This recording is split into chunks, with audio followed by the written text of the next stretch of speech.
In this video, I am going to explain some of the properties of complex numbers.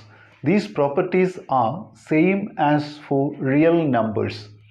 First property is the closure property. I will explain it for both addition and multiplication. First, let us see addition. Z1 and Z2 are two complex numbers. If you add these two complex numbers, Z1 plus Z2, so that also will be a complex number. This property is what is called closure property. Z1 and Z2 is a complex number, so Z1 plus Z2 also will be a complex number. Then multiplication. Z1 is a complex number, Z2 is a complex number. If you multiply Z1 into Z2, the product also will be a complex number. This property is what is known as closure property. The second property is the commutative property.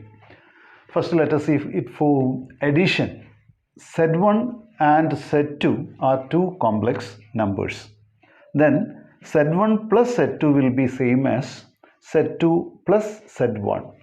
That means addition is not depending on the order, whether it is Z1 plus Z2 or Z2 plus Z1, answer is same. This property is what is called commutative property for addition. Next, multiplication. Z1 and Z2 are two complex numbers. If you multiply Z1 into Z2 or Z2 into Z2, both are same. That means multiplication is not depending on the order in which you are multiplying. Z1 into Z2 is same as Z2 into Z1. This property is known as commutative property for multiplication. Now let us see the proof for commutative property under addition. Let Z1 is equal to x1 plus I y1, Z2 is equal to x2 plus I y2. x1, x2, y1, y2 belong to real numbers. Now Z1 plus Z2 is equal to x1 plus I y1 for Z1, then Z2. Z2 is x2 plus I y2. Now you add the real part. Here real part is x1, here real part is x2, so x1 plus x2 plus here I common, take it outside, then y1 plus y2. You know real numbers are commutative, so in x1 plus x2 can be written as x2 plus x1. Similarly, y1 plus y2 can be written as y2 plus y1. Now you combine these two, x2 plus I y2 plus x1 plus I y1. This is Z2, this is Z1. So you are getting Z1 plus Z2 as Z2 plus Z1. So complex numbers are commutative. Third property is the associative property. Associative property, first I will explain for addition, then multiplication. Z1, Z2, Z3 are three complex numbers. Z1 plus Z2, that is inside the bracket. So first add these two complex numbers and then add Z3. This side, first you add Z2 and Z3, then to that you add Z1. So both are same. So this property is what is called associative property. Z1 plus Z2 inside the bracket plus Z3. This side Z2 plus Z3 is inside the bracket. Then first you are adding this and then to Z1 you are adding that. Similarly for multiplication, Z1 into Z2 inside the bracket. First you multiply Z1 and Z2, that you multiply by Z3. This side Z2 and Z3 you multiply first, then it is multiplied by Z1. So both are same. So this property is what is called associative property under multiplication. Fourth property is the existence of additive identity and multiplicative identity. First, let us see additive identity, existence of additive identity.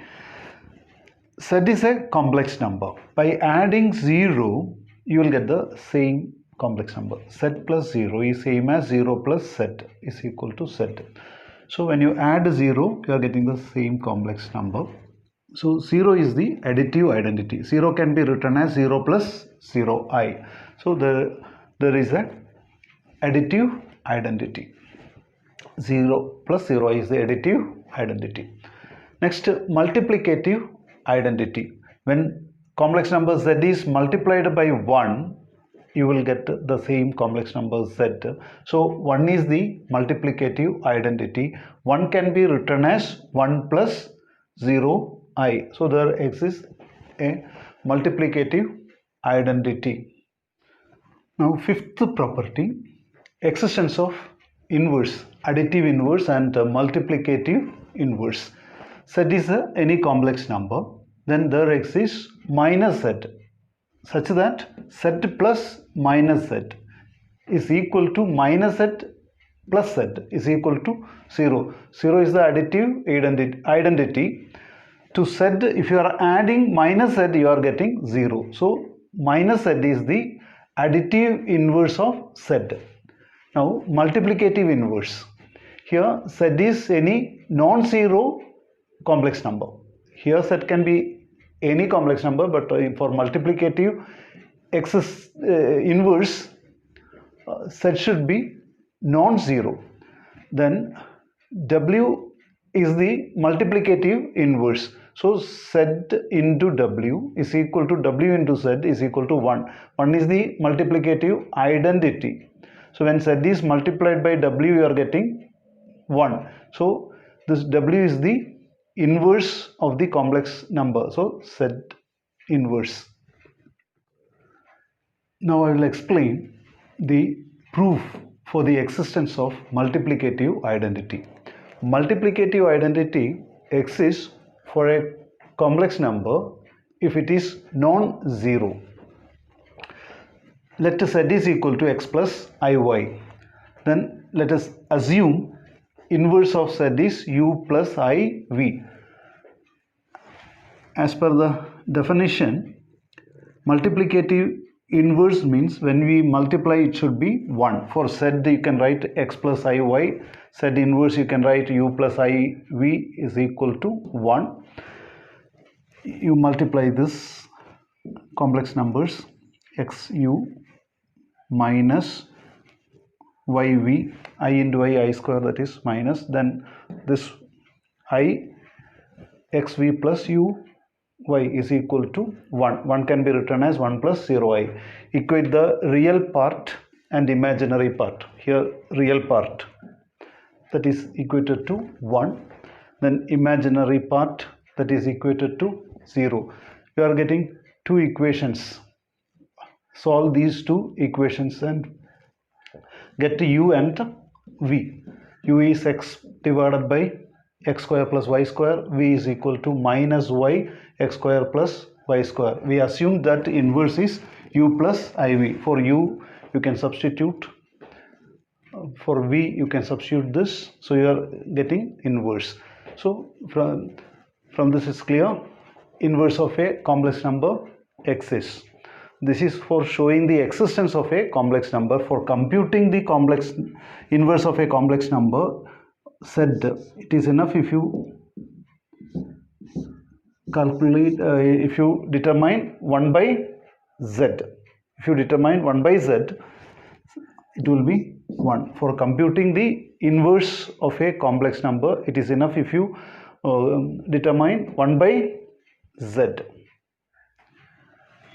Laws of indices are obeyed by complex numbers.